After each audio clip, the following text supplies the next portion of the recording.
Even in our 21st century, many deny that our world is overpopulated and proclaim it good that all people groups reproduce and increase their numbers. Many others who spurn overpopulation claims just proclaim it good that people of their country, race, religion, or other common characteristic reproduce. Then there are many who claim that our world is indeed overpopulated. Some of these claim that all people groups are overpopulated, others claim that only certain groups are, yet others claim that all groups with the exception of their own are. See my videos on overpopulation. A third, much smaller group are the anti-natalists. They far exceed the claim of overpopulation, having the stance that assigns a negative value to all procreation. They argue that humans should abstain from procreation because it's morally wrong and therefore nobody should ever reproduce again.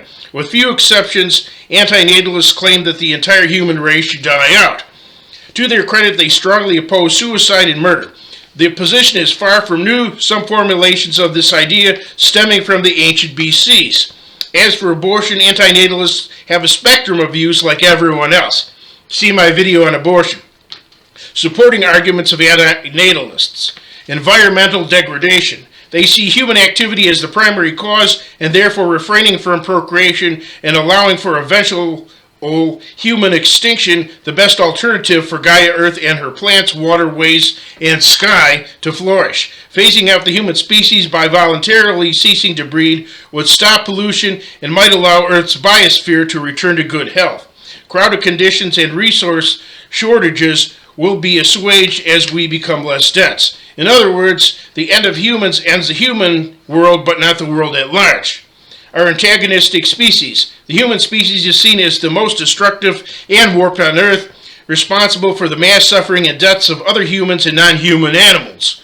They say that billions of non-humans are abused and slaughtered each year by our species for the production of animal products, for experimentation, being disposed of after the experiments as a result of habitat destruction or other environmental damage, and for sadistic pleasure. If that level of destruction were caused by another species, we might quickly recommend that new members of that species not be brought into existence. Therefore, without new humans, there will be no harm caused to other sentient beings by said humans, helping humans and other animals. Philosophers argue that rather than engaging in the morally problematic act of procreation, one could do good by adopting already existing children. They emphasize that around the globe, millions of existing children need care. They argue that presently, in a situation where huge numbers of people live in poverty, we should cease procreation and divert those resources that would have been used to raise our own children to the poor. They point out that giving up procreation and striving for human extinction can make it possible to care for the humans and animals who are already here. The common outlook is distorted. Our self-assessments about the quality of our lives have three major errors. A. Skewed comparison. Instead of being honest about how our lives are truly going, we tend to compare ourselves with those who are the worst off and use that as impetus to trudge on with broken lives. B. The Pollyanna principle. We tend to bring up pleasant past events while trying to ignore the unpleasant ones which may have predominated. And we tend to have an uncalled for optimism about the future which is unreasonable. C. Turd polishing. We tend to crumble before bad situations, thus lowering our expectations dramatically, and thus call bad situations good. Consequences of procreation. 50 million people have died from natural disasters. 840 million people suffer from hunger and malnutrition, and 20,000 people die every day from it. From AD 500 to 2000, 200 million people succumb to plagues and pandemics.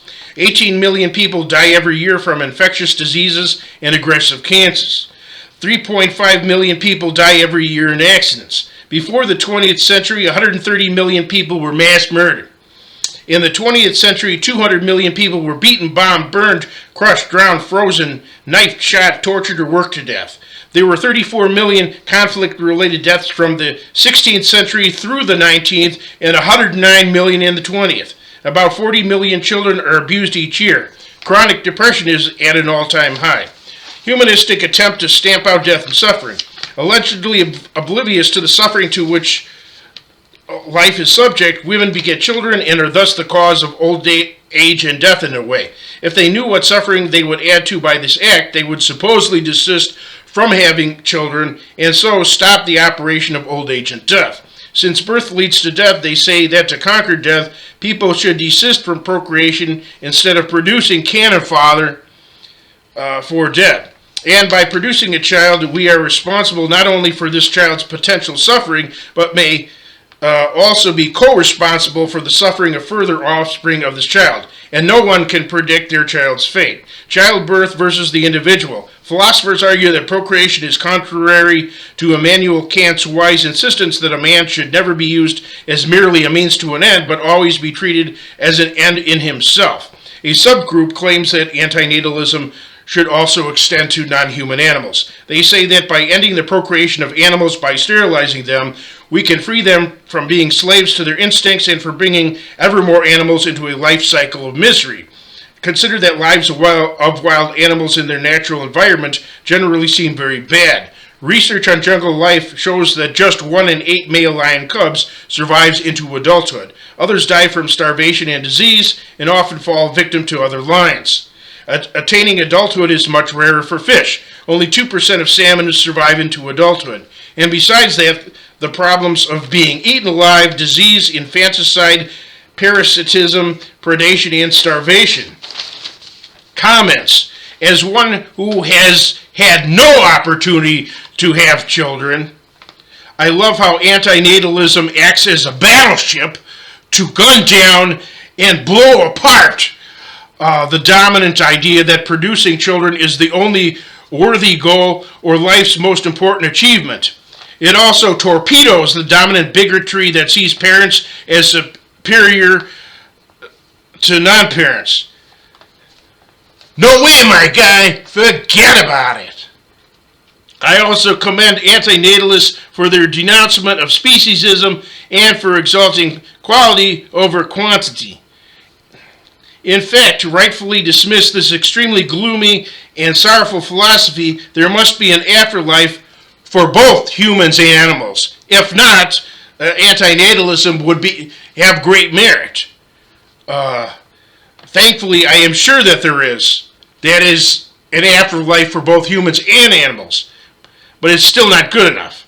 Since Christianity teaches that most will be damned, narrow is the way to life, wide the way to destruction, how Scripture says. Therefore, hell must be temporary, in addition, in heaven eternal. Otherwise, pain would clearly outweigh happiness, and life never having existed would be a vast improvement. Thankfully, I am an annihilationist. See my video on hell. I must also note that any volunteer extinction or depopulation would never work, since there are too many ignorant and uncaring people who would never cooperate. Instead, depleted numbers of informed and caring people would allow more opportunities for bad people to increase their numbers, making things worse. Rather, people with bad qualities would need be sterilized, which qualities are often genetically inherited. See ya.